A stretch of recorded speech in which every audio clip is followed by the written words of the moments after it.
저는 베토벤을 만든 건 팔할이 바람이 아니고요. 베토벤을 만든 팔할은 저는 컴플렉스라고 생각해요. 베토벤은 어마어마한 컴플렉스에 시달렸어요. 첫 번째로 용모에 대한 컴플렉스. 이건 존나리 오래 갑니다. 자신의 용모에 대한 컴플렉스는 오래 가서 사실은 베토벤은 한 번도 결혼을 못 하잖아요. 그리고 막 연애는 많이 했다고 하는데 사실은 사실 그 하나하나를 유심히 보면 연애가 아니야. 꼭 안 될 여자한테 가서 집적대다가 그리고 제풀에 그냥 애 안 돼 그러고 나가. 그 여자 입장에서 뭐야 쟤? 뭘 하자는 거야 말자는 거야? 그러니까 사실은 베토벤의 한 연애는 연애가 아니야. 그냥 해프닝이에요, 해프닝. 근데 똑같은 패턴을 반복해요. 나는 그게 저는 기본적으로 자신의 용모와 그 지병, 기가 먹어간다라는 것에서 오는 컴플렉스에 의한 일종의 이벤트라고 봅니다. 그리고 나이의 컴플렉스가 있어요. 이 나이 컴플렉스는 뭐냐면요. 우리 이런 남자들은 다 알 거야. 남자들은 꼴에 군대 가고 이렇게 갔다 오고 난데 어디 가면 꼭 이상한 데 가면 나이 속이잖아. 나이 많은 걸로. 뭐 그런 분 안 계세요? 근데 베토벤이 나이를 거의 40이 될 때까지 나이를 속였어. 어떻게 속였냐면 어린 걸로. 늘 2살, 3살 깎아서 얘기했어요. 그게 왜 그랬냐면 어릴 때에 자기 아들을 빨리 신동으로 만들어야 되는데 10살이 되어도 별로 늘은 게 없어. 그러니까 너 나가면 7살이라 그래. 그래서 베토벤이 보온의 선지호에게 보내는 첫 번째 11살 때 편지가 있는데 사실은 14살이야. 자기가 처음으로 작곡을 했어. 그걸 선지호에게 보내면서 저를 좀 그 세컨드 주자로라도 좀 저 월급 안 주시도 좋으니까 좀 뽑아주세요라고 보낸 편지에 무려 11살의 나이에 벌써 이런 곡을 저는 작곡했습니다라고 편지를 보는데 사실 그때 나이가 14살이야. 그러니까 이거는 정말 무슨 악성이라고 보기엔 너무 유치한 그런 거예요. 그러니까 이건 뭐냐면 이른바 천재에 대한 열등감. 어떻게든 자기 나이를 깎아서 비슷하게 가려는 이제 그런 컴플렉스고요. 다음에 출생에 대한 컴플렉스가 있어요. 베토벤은 플랑드르계 독일이네요. 쉽게 말해 요즘으로 치면 벨기에계 독일이라는 건데 이 사실 이게 베토벤의 혈통이 좀 약간 부정확해. 그래서 어떤 풍문이 있었냐면 루드비 판 베토벤이잖아.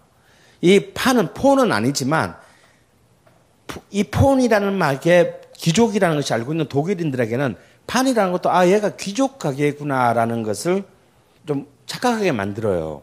근데 어떤 풍문이 돌았냐면 당시 프러시아 왕의 베토벤이 사실은 사생하다라는 그런 사실 소문이 오랫동안 있었어요. 죽을 때까지. 그래서 근데 본인은 자기가 정말 어떻게 사는지 본인은 모르잖아. 그렇기 때문에 어떤 출생에 대한 또 컴플렉스가 엄청나게 있었어. 왜냐면 날 매일 좁히는 저 새끼가 내 아버지 진짜 맞나? 그리고 늘 이렇게 의기소침해 있는 엄마가 정말 뭔 죄를 저지를게 저렇게 의기소침해 있는 것이지. 아니 이 출생으로부터는 컴플렉스가 굉장히 강했어요. 이 출생에 대한 컴플렉스는요. 나중에 베토벤의 말년을 지배하게 되는 왜 조카 칼의 양육권을 둘러싼 비이성적인 자기 남동생의 마누라, 그러니까 제수시 요한나에 대한 비이성적인 적대감으로 바뀌어집니다. 그래서 막 어느 정도냐면요. 지 부모도 아닌데, 지 동생의 아들인데, 멀쩡히 엄마가 살아있는데 그 조카의 양육권을 갖기 위해서 자기 제수씨를 막 법정에서 창녀 취급을 하고 막 이런 말도 안 되는 짓을 나중에 해요. 이런 것들이 뭔가 오랫동안 베토벤의 뇌리를 사로잡았던 어떤 출생에 대한 컴플렉스가 자기 그 조카의 양육권을 둘러싸고 이상하게 발휘된 거예요. 사실은 좀 정상적인 사람이 아닙니다. 그러니까 예를 들어서 모차르트는 몽상가였을 뿐이에요. 근데 얘는 좀 상태가 안 좋았어. 그래서 신분도 속여요. 그 판이라는 것 때문에 그냥 자기가 내놓고 내가 귀족이다라고 얘기하지는 않아. 이게 배운 게 있어가지고. 근데 남들이 그렇게, 걔 사실 저쪽 본에서는 귀족이었대. 그럴 때 그냥 뭐 굳이 부인하지 않고 그냥 이렇게 넘어가서 꽤 베토벤이 오랫동안 비엔나에 거의 죽기 한 몇 년 전까지, 1800년 죽기 3, 4년 전까지 대충 베토벤은 귀족 혈통이다라고 사람들이 알고 있었어요. 근데 이게 어떻게 뽀록 나느냐 하면 그 자기 제수시하고 소송 때 자기가 귀족이라시고 그때는 귀족하고 평민 재판소가 달랐어요. 그래서 슬그머니 귀족재판소에서 해. 그런데 요한나가 재심을 청구하면서 사실 제 귀족 아니야. 그래가지고 거기 뽀록 나가지고 하루솔실 평민재판소에서 2심을 하게 돼요. 그러니까 뭐 내놓고 사기를 친 건 아니지만 적극적으로 부인하지 않았어. 이런 컴플렉스들이 베토벤을 하여금 굉장히 이렇게 그 분노와 경노의 감정 속으로 빠지게 했어요. 그래서 막 그 욕을 너무 많이 하고 하물며 폭력을 휘두르고 그런 거. 그러니까 정상적인 가정생활, 결혼 안 하기 100번 잘한 거예요, 얘는. 정상적인 가정을 우리가 좀 힘든 사람이었어요. 그러니까 어느 정도로 이렇게 그냥 참 자신의 이렇게 왜 그 분노 조절 장애라는 거 있죠. 사람이 전형적인 분노 조절 장애야. 가령 귀족이 자기를 초청했어. 근데 주빈석에 자기 자리를 마련해 놓지 않았다고 걔 욕을 하고 그냥 나가버려. 그러니까 그 순간에 그 분노를 통제를 못 하는 거예요. 그래, 이렇게 뭐 웨이트가 뭐 이렇게 어디 식당에서 웨이트가 실수를 했을 때 뭐 웨이트를 쭉 팬다든가 뭐 이런 것들, 이런 약간 비사회적인 어떤 그런 어떤 그 행동들이 이런 아주 굉장히 복합적인 컴플렉스에서부터 오지 않았나라고 추정을 합니다. 그 중에 제일 코미디는 불멸의 연인 사건이에요. 지 혼자서 불멸의 연인을 만들어. 그 불멸의 연인에게 편지를 썼어. 근데 안 붙여.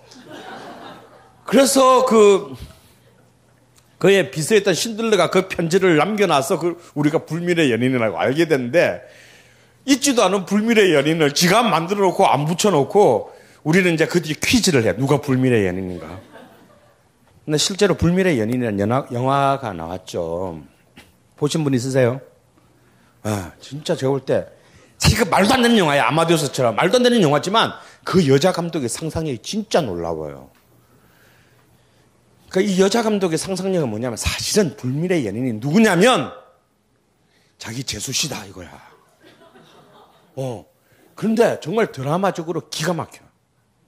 그 다음이 뭐냐면 이제 돈에 대한 처절한 집착이에요. 이게 또 모차르트와의 분기점이에요. 그는 돈에 관한 정말 악착같이 처절하게 추적했어요. 뭔 뜻이냐면 얘한테 돈을 떼먹기는 불가능해. 그러니까 얘는 정규 교육을 못 받아서 덧셈 뺄셈이 좀 사실 잘 안 됐어요.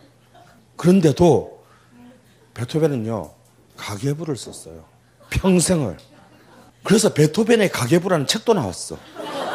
베토벤 가계부 쭉 모아가지고 그거 읽어보면 진짜 재밌어요. 그러니까 오늘 생선 뭐 송어 2마리 얼마, 그리고 막 한여를 해고하다, 너무 많이 먹는다, 뭐 이런 거, 뭐 이번 한여는 왜 이렇게 많이 먹는 거지, 뭐 이런 거 있잖아. 그리고 그래서 베토벤이 생기에 조금 위험한 정도는 있었지만 모차르트처럼 자신의 삶을 파괴할 정도로 생기가 위험해진 적은 한 번도 없어요. 그리고 그는 이미 30이 될 때부터 그런 이미 활성화된 음악 출판 시장 때문에 많은 인세를 벌게 됩니다. 그래서 그는 그의 친구인 베길러에 보낸 1801년의 편지를 보면 이런 말을 해요. 내가 요구하면 그들은 지불하지. 고향에서 이제 본 대학의 학장이 된 친구한테 존나 막 가오 잡으면서 나 좀 출세했거든? 이란 표현을 그렇게 해요. 그렇게 해서 그는 이제 고전주의의 가장 위대한 완성이라고 보여지는 그야말로 바로크 시대 때까지의 최고의 장르는 오페라였어요. 오페라가 뭡니까? 드라마죠. 말이 있죠. 언어가 있고, 언어가 있으면 뭐가 있죠? 의미가 있는 거예요. 그죠? 주제가 있는 거고. 근데 기악 음악은 도와 미사에 무슨 철학적인 내용이 들어있나요? 그냥 음악적 특성만 있는 거잖아.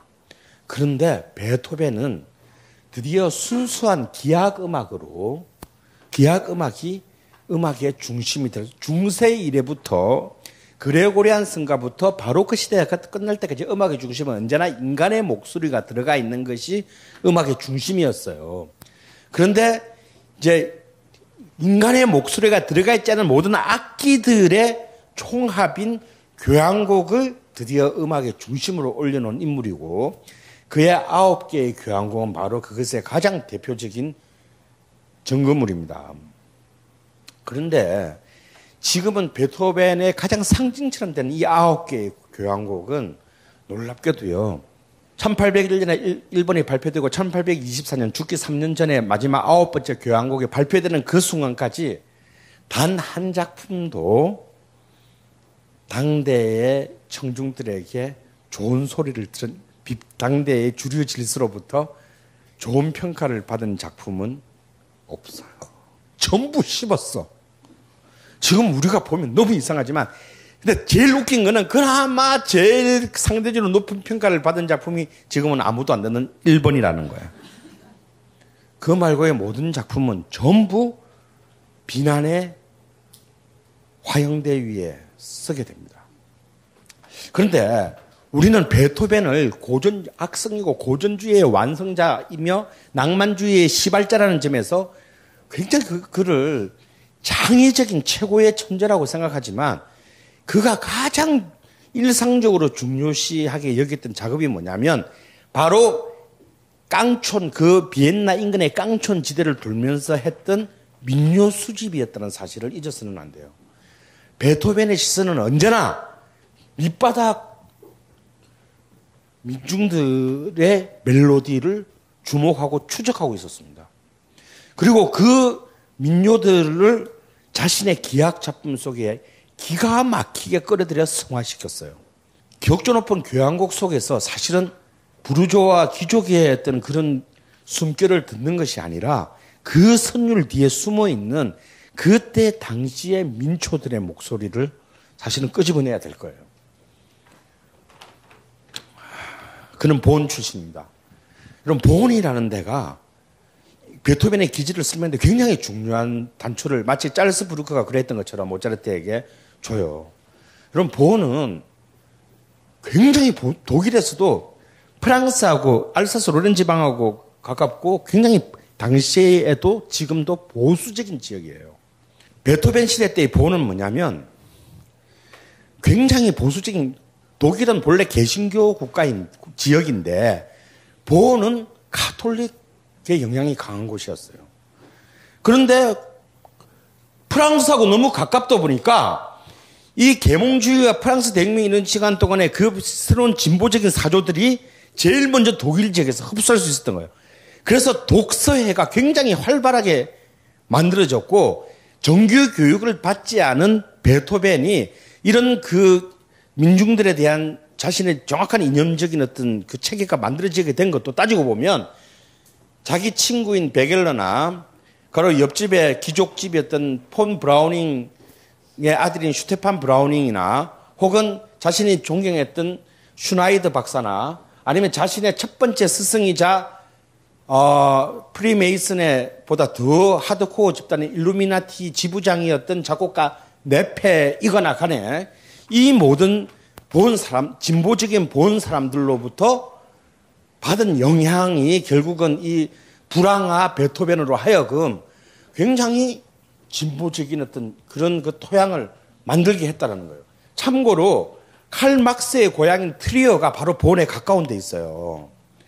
그 트리어도 사실은 이보다 더 깡촌인데 칼 막스의 고향이라는 것보다 독일 가톨릭의 본거지로 더 유명합니다. 그러니까 가장 보수적인 동네에서 베토벤과 칼 막스라는 두 명의 위대한 19세기의 인물을 만들어낸 지역이라는 거예요. 그래서 이제 우리 모차르트 시대 때 얘기했던 요제프 2세가 있었잖아요.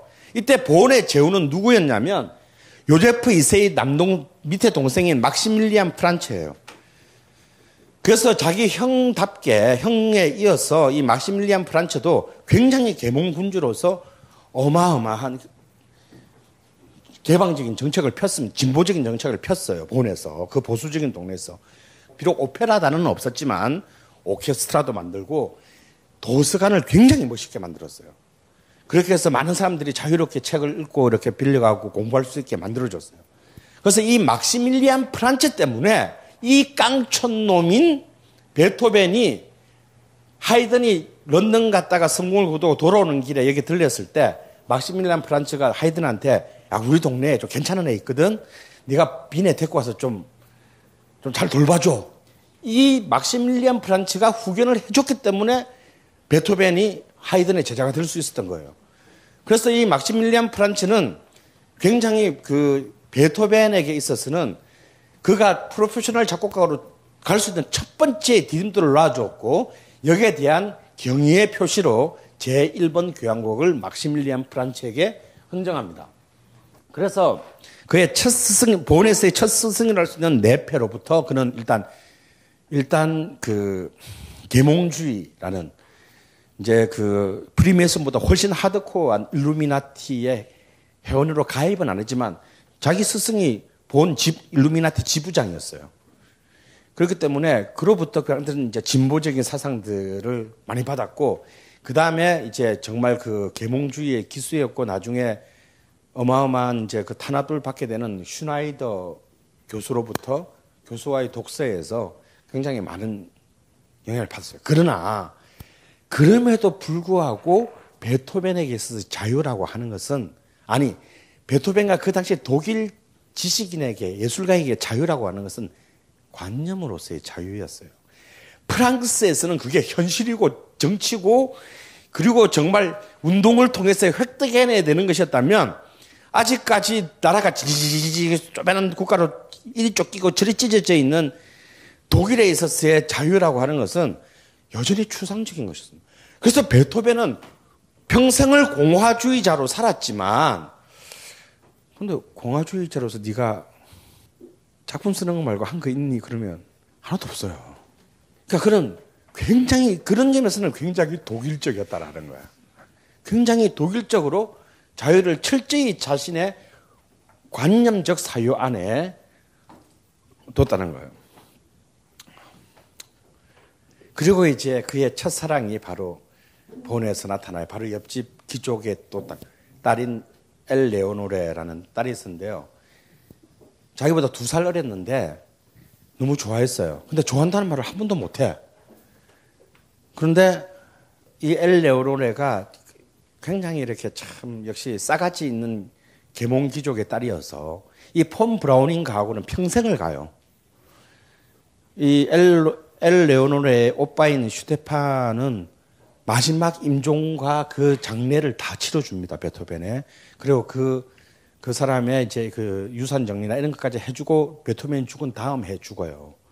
근데 이 엘레오노레는 가 첫사랑이라는 걸 어떻게 하느냐 하면 사실상 뭐 연정을 담지 않은 조그마한 메모를 이 10대 때 소년 시절에 엘레오노레가 베토벤에게 준 게 있어. 그냥 그대, 그래서 소녀들이 보내는 뻔한 말들 있잖아요. 누가한테 줘도 다 아무 상관없는 거. 그런 메모를 줬는데, 그걸 베토벤이 평생을 지갑 속에 죽을 때까지 간직했어요.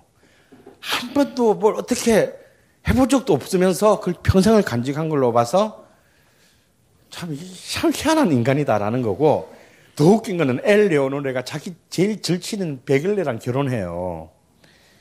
그런데도 그런갑다. 그러니까 여기서부터가 이제 베토벤의 그게 나오는 거 아까 말했던 연애를 했다고 한 것도 없어. 지 혼자서 속으로 좋아하다가 한 발짝도 들어가지 않고 지가 먼저 정리하고 끝내. 친구가 결혼해도 축하해. 그러고 넘어가는 게 시작됐어요. 바로 이때 이제 만들어진 이 10대 말의 소년이 만든 작품 번호에도 들어가지 않은 노래가 있어요. The Pry의 Man. 굳이 말하자면 자유인이라는 가곡을 씁니다. 근데 이때 이런 곡을 사실 뭐 그렇게 예술적으로 그렇게 가치가 있다고 볼 수는 없지만 이때 이런 곡들을 많이 썼어요. 이 곡들이 왜 중요하냐면 방금 이 곡도 자유인의 멜로디의 많은 요소들이 나중에 제5번 교향곡 4악장에서 드러난다라는 거예요. 그러니까 베토벤은 모차르트하고 창작 방법론이 달랐던 사람이에요. 모차르트는 이미 악보를 쓰는 순간에 머릿속에 곡이 다 작곡되어 있었던 사람이에요. 돈 조반니 서곡을요, 하룻밤 만에 오케스트라 풀스코어를 하룻밤 만에 쓴 놈이야. 그리고 이도메네오를 3주 만에 오페라 전체를 다 쓴 놈이에요. 얘는 머신이야, 머신. 사람이 아니라고. 그런데 베토벤은 어떤 사람이에요? 베토벤은 이런 신에서 기계가 아니에요. 베토벤은 해가 뜰 때는 일어나. 그래서 점심 때까지 작곡을 해요. 그리고 점심을 먹고 쉬고 산책을 합니다. 그리고 저녁을 먹고 술을 마시면서 놀아. 그 다음에 필이 좀 오면 10시에 집에 와서 또 한 4시간을 작곡을 해. 평생을 그렇게 살았어요. 그리고 늘 그걸 갖고 다녔어. 노트. 그래서 산책하고 밥 먹는 중에 술 마실 때 또 떠오르면 거기다 다 기록을 했어요. 그래서 그걸 가지고 몇 번이고 고쳐 써서 작품을 만드는 스타일이에요. 하지만 베토벤의 모차르트와 다른 가장 위대한 행운은 뭐냐면 이런 사람들을 만났다라는 거예요. 발트슈타인 백작은 본에서 막시밀리안 프란츠와 더불어 자신의 후원자였는데요. 비엔나에 가서 잘하도록 도움을 굉장히 많이 준 사람이고 그래서 그의 위대한 21번 피아노 소나타를 이 백작에게 헌정합니다. 그리고 리히노프스키 공작. 이 사람은 음악광이고 굉장한 또 계몽 귀족이었어요. 공작이니까 더 높죠. 이 사람은 아예 처음 촌놈이 왔을 때 비엔나에 왔을 때 거둬준 사람이에요. 자기 집에서 몇 년 또 같이 살게 해줘요. 처음에는 하숙 다락방에 있다가 야 우리 집에 들어와 우리 자식도 없는데 뭐 잘됐다. 그래서 거의 몇 년 동안 먹이주고 입혀주고 했고 나중에 독립하고 난 뒤에도 놀랍게도 처음으로 베토벤에게 연금을 큰 돈은 아니었지만 매년 600플로린의 연금을 지불해 줬어요. 1808년까지. 그러니까 베토벤이 정말 빈의 정치하는데 가장 결정적인 도움을 준 사람이에요. 그다음에 로브코비치 공작 역시 비슷합니다. 그리고 최고의 후원자였던 자기보다 한참 어린 제작기겠지만 이 중에서 지위가 제일 높았던 루돌프 대공. 이 루돌프 대공은 뛰어난 피아니스트이기도 했고요. 그래서 여러분이 받았던 그 자료 중에 장엄미사 있죠. 그리고 그 피아노 3종주 중에 대공이라는 그 명작도 이 사람에게 바쳐진 거고 장엄미사도 이 루돌프 대공에게 바쳐진 거예요. 루돌프 대공은 거의 말년에 베토벤의 모든 걸 책임진 사람이에요. 그러니까 이런 훌륭한 음악 애호가들이 계몽 귀족들이 베토벤 뒤에서 이 사고뭉치의 베토벤 뒤에서 언제나 커버를 해줬다라는 거예요. 그러니까 아까 말 넘기면 그 장엄미사도요 사실은 근데 베토벤도 모차르트랑 똑같았어요.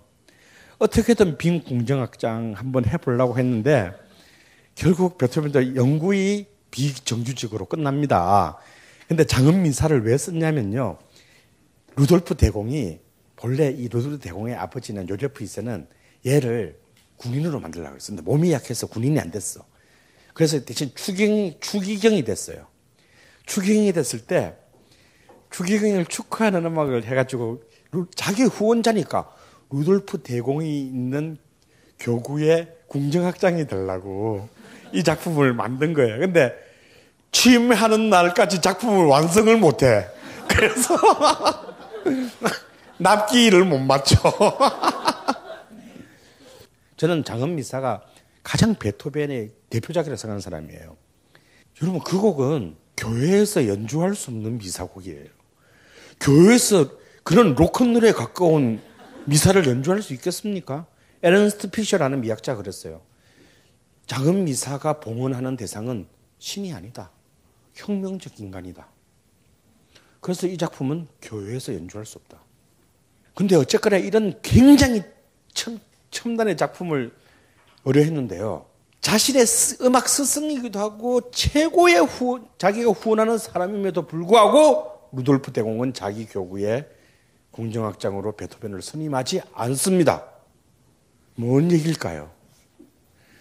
그건 그거고 이건 이거야예요. 모차르트나 베토벤 같은 사람들은 그 귀족의 질서에는 맞지 않는 사람이었던 거예요. 결국 모차르트와 베토벤의 비극 혹은 승리는 사회적 인정투쟁이 있었어요. 그들은 끊임없이 자기 자신의 예술가적 존재를 빈의 궁정 사회로부터 인정받으려고 했어요. 근데 모차르트의 비극은 뭐냐면 바로 그 사회적 인정을 비록 16년 차이밖에 되진 않지만 할 수 없는 시대에 그가 서 있었다라는 거예요. 그런데 베토벤의 시대는 이미 계몽군주가 나타났다 사라졌고 나폴레옹이 와가지고 다 도시를 박살을 내놨고 그리고 나폴레옹 전쟁을 통해서 모든 공화주의가 유럽을 다 그냥 휩쓸고 있었고 이런 속에서 비엔나 한복판에서도 나는 공화주의자야. 씨발 귀족들 족같아라는 말을 해도 아무도 잡아가지 않았던 바로 그 시대. 그보다 더 구체적으로는 만약에 그 귀족의 후원이 끊어졌을 때 모차르트는 생존이 불가능했지만 베토벤은 이제는 예약 연주회가 아닌 공개 연주회. 그런 공개 연주회도 있었고 다음에 무엇보다도 막강해진 악보 출판 시장 때문에 그런 막대한 인쇄 수입을 올리고 있었어요. 그렇기 때문에 그는 내가 공화주의자고 그렇기 때문에 나는 너희들에 대해서 당당하게 아니다라고 말할 수 있다라는 것에 대해서 가능한 경제적 토대를 갖고 있었다는 점에서 모차르트와는 달라요. 그래서 이 두 사람 사이에는 재능을 떠난 창작의 동기가 다른 겁니다.